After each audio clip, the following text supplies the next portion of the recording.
Hey there and welcome back to my channel. My name is Dr. Ashton Wilson and I talk about all things hypermobility, giving you tips and tricks to better help manage your bendy body. Now, if you're a little bit like me and you like to go out for a bit of a walk just to feel nature and just to, loosen up your body and get some fresh air, but it always seems to trigger some kind of back tightness, back stiffness, then you're not alone. When I'm talking this kind of back stiffness, what I'm talking about is usually the thoracic spine. And why the thoracic spine gets really stiff and sore in a hypermobile person is typically it is in this kind of kyphotic position and it's not really able to move very well. So with our thoracic spine, we kind of want to be able to get flexion, but also elements of rotation and side bending. And when we've got a stiff and stuck thoracic spine and maybe a stiff and stuck rib cage, then the thoracic spine can't move very well. It can become stiff, it can become a bit uncomfortable. It can lead to other things like an overload of the cervical spine, causing some neck tension and pain, but also the lower back as well. So getting that kind of low back pain, low back stiffness. So I'm going to take you through a little series of exercises that I like to do after I come back from a run or a walk, just to help mobilize my thoracic spine. Let's go. So I'm going to start with some really gentle cat-cow movements, and what this is doing is creating some extension through my thoracic spine as well as some flexion. And as I'm doing this, I'm focusing on being really slow, keeping my shoulder blades down, my spine pinching through my armpits, like I've got a lemon in there, and really focusing on breathing and trying to get more mobility from my thoracic spine as opposed to just my lumbar spine. If I let my lumbar spine do all the work, I'll look something like this, which is really just loading up my lumbar thoracic junction.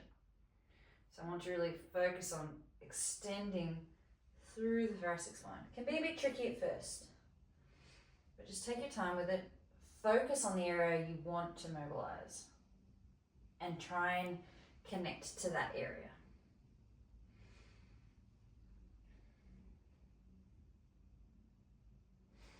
The next thing I'm going to do is some thoracic rotation. From this angle, I'm going to reach one hand up. I'm going to follow it with my eyes as I then reach through and thread the needle. Again, really slow, nice and controlled.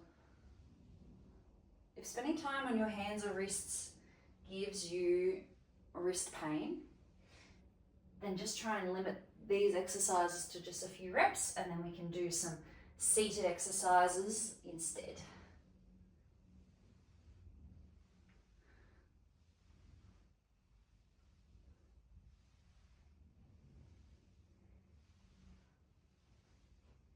I'm now going to move into a child's pose. So that's just sitting my bum back onto my heels and reaching my hands forward. And what I'm doing here is trying to push into the floor with my wrists. Again, not letting my shoulders fall through so that my shoulders doing all the work. Trying to really focus on pulling back through my armpits to get my lats a little bit engaged and help get a little bit of mobility through the thoracic spine, as well as a nice stretch across the back. So I can let my head go, and then I can arch my head back up. Again, just focusing on slow, rhythmic movements.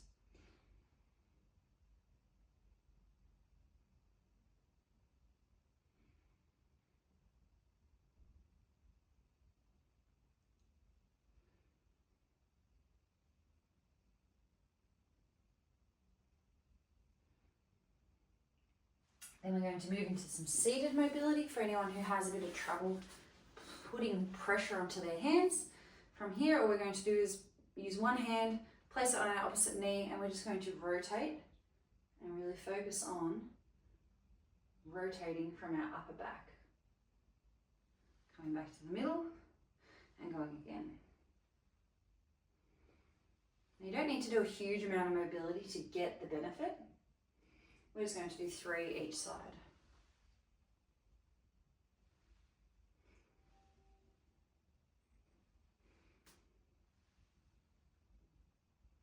Now we're going to add in a little bit of side bending. We're going to place one hand down on the floor, we're going to reach the other hand up, and we're going to reach across.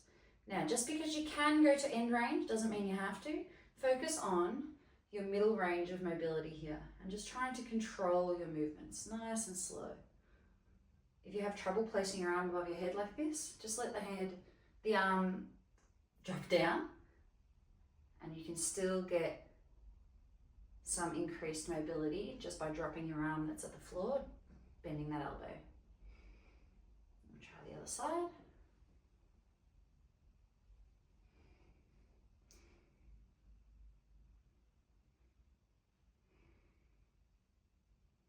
Good, and again, if you have trouble with the arm, just dropping that elbow, the one that's on the ground already, dropping that to the floor and allowing for some movement, controlled movement through the spine. Cool, I hope you enjoyed that series. I hope it's helped make your back feel a little bit less stiff. Remember, these videos are for information purposes only. They are a guide, they are not medical advice. If you have pain or you have discomfort, please speak to your healthcare team to better understand your body and to get a plan that is designed specifically for you. But please, if you like it, please subscribe and leave a comment below if you found it helpful. Have a great day.